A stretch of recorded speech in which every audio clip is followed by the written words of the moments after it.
Hey, kan candidate hi khatuna khan kan mu tifu kan in TMM na point 10 khat kan soinga pakhat na chu thla tu te ani kan mizo upa te khan thla tu te hi an lo ngai poi mai maya nupui pasal zon na po kut kem nei chung kwa an niem do soi chi jing chung kwa an niem kang zong song kha hey ui re jing chung kwa te phei chuan nupui pasal hi an mu thei mang lo ni kan tun ma mizo society a khani tual that chung kwa ti te an tha te thlengin an thin frik thin ani chuwang chuan kan pi pu chana tha tu te hi kan lo ngai poi mai ema chutianga kan tha tu te thil danga kan ngai poi mo a te na na kan man ang hu hian politics a hian kan tha tu te lam kan in chui lo viau mai thina kan du tui lo ang reng viau mai thin ani tu nai ro chuan hei hu na lo thara kalphung thar sarkar te lo dinga politician atan mi te an lo du tui chho ta tuala kan thil ngai lut zong kan value system ein thak dang lam me kani chuwang chuan kan MP candidate atan po chung kongel net chung ko hlun atanga lo ji chuak nge atrula hriat na a om ani chuan tuna hian richia pu hi thang thar chuan kan hrelo mai theya le ma sang lui deuh chuan an hreve kang Mizoram pumpuya hian kan district council masabira chairman khania Dr. Rosiama ti luai thin khani tin a pi hi pithan moi ania kan meiche MLA nei masak ber mithiam ania chung su atha tu ten ni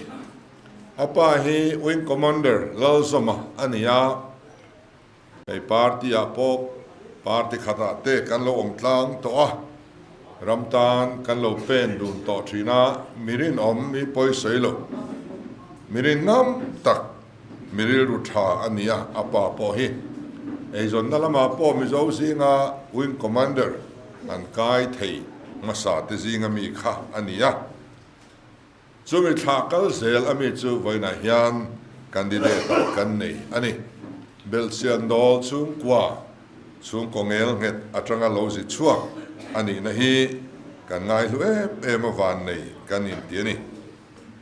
tena panina chuan tun la ya India rama sap trong thiam le hindi thiam angai na se to ni tun ma ka chuan hindi thiam vak lo po apoi lu tok lo wa tun a chuan hindi thiam lo tan chuan in che thi har to maya hey kan dan CRPC IPC evidence act ti zong te po hindi in aming vo anivek to alam po alam thiam to manglo ni ke niang rol chuani chu tiang chuan ya wangin abik takin sap trong ba ka hindi thiam apoi mo MP ni tur chuan apoi mo le zolani ani hi vairama piang Australian ani sap trong le hindi du to ka thiam ani na hi alu ema nakina thantlin alo ni chuan kan ai o in sarkarin hemi project hilo bo zuite chumi minister chumi officer lo wa bete tia kan ai o kan tir tur ani dona chunga chuan amilian at bamite biak na trong lama har sat na nei lo kan nei hi alom ani tun malama kan MP te trong lama kan har satlang vek ani kaini MP kan ni velai khang session zo atlaya hian hindi class hi parliament house an siam thina akal ve thina ni George Fernandez sakha Hindia du to ka public meeting la thenia asiak thiam lo chiar thiam lo wa kei ka siak thiama ka chiar thiama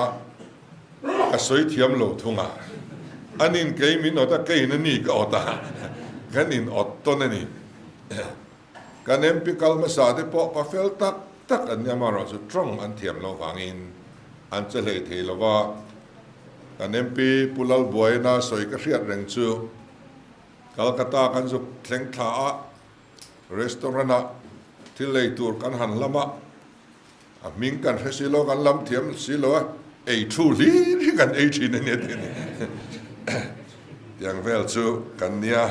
voina kan candidate ero hi chu trong lama a chuan em a hei kan ti fu kan in tiani tena pathum na chuan ala pawalai ni kum somli paruk nin ka hria ala pawalaya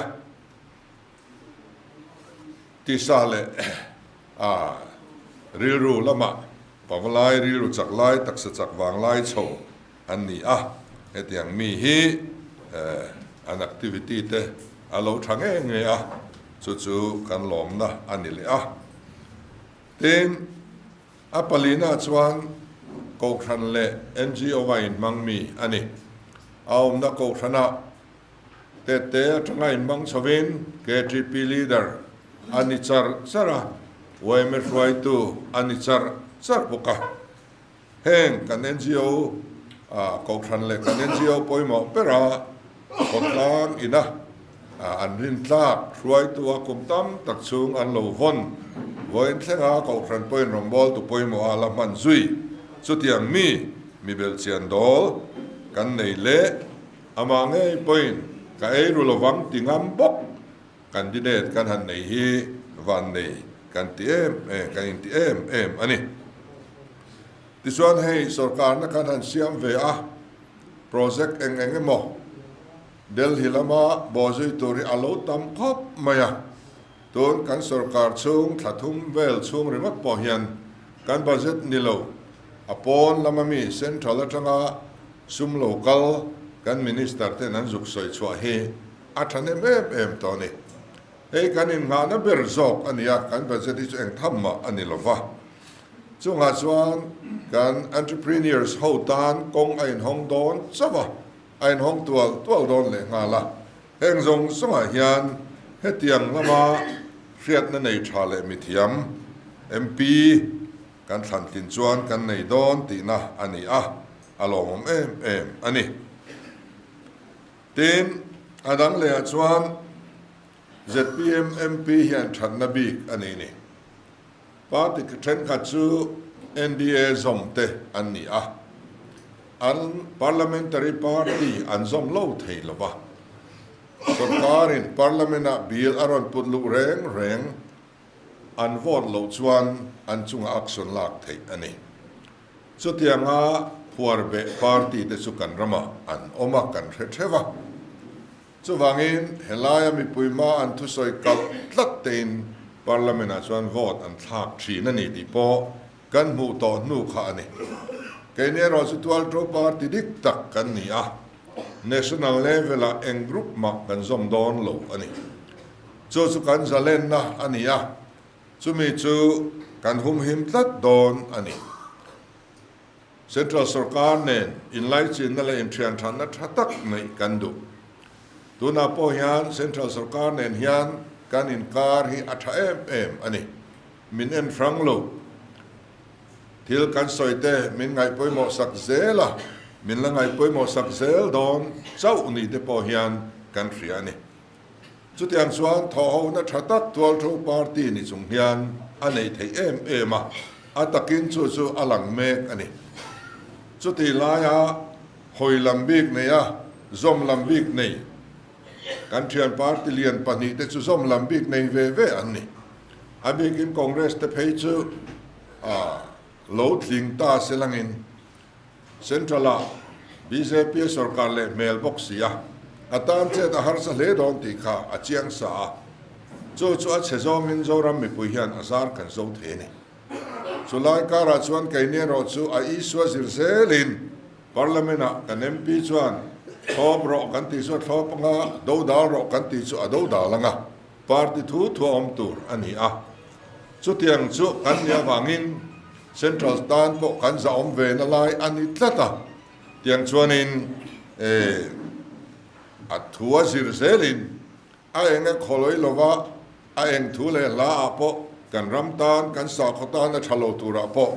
an mani lam trang ngei tur sa a hanin khen be ngotte thil tha an ti ni kwa po an mani do dal tur frim pol han ni ri ngotte kha kan ramtan a thalo ke ni chu alaya dingin a thua zirzelin central sarkar kan thopanga do dal atul chuan kan do dal theidon ani chu kan party MP ni na a that em na ani tin in than kal to kan thil le chuan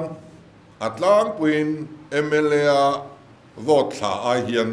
MP a vote thla hi kan tlem duai zel ani MP hi kan ngai poi mo vak lo ni mi pui mi mir hian tun tuma hian zoram mi pui te kan ngen du chu MP in than hi ngai poi mong u ti hi ni in than hi kan ngai poi monga vote thla percentage sang le sela kan than chua tur hi Mizoram sarkar nena in nerenga trangdun tur Mizoram sarkar in poimo ati te central azuk nor zui tur so tiang in MP in poimo ati te po Mizoram sarkar in alo wo zui ve ngai tur tam tak om dona ruling party mi nge MP a kan than tlina hetaste sarkar nena thoptlang thei ni te hi apoimo em ti hi kan fiat angaya chu ta chuan keimani party mi ringot chuan kan MP kan thlang tling thei lawang kan fria ani tun malam zong point mi pui chakna ain ngat party kan ni a neutral te sara voina kan din huna ding thei hi kan ni chu wang chuan min trong trai sak tu min du sak tu neutral mi pui zong te sarkar kan siam male kan siam nu voini thlenga nget taka min supporta andu sakna min lantira min trong trai sak reng tu te zong kha MP in thana po kan mamo le chu kan ngen chuwa pe lo chung le nuam sam lo chung poin in na trul te kalsana kan candidate min lo vote lin sak le nge turin kan ngen tak meu chuwani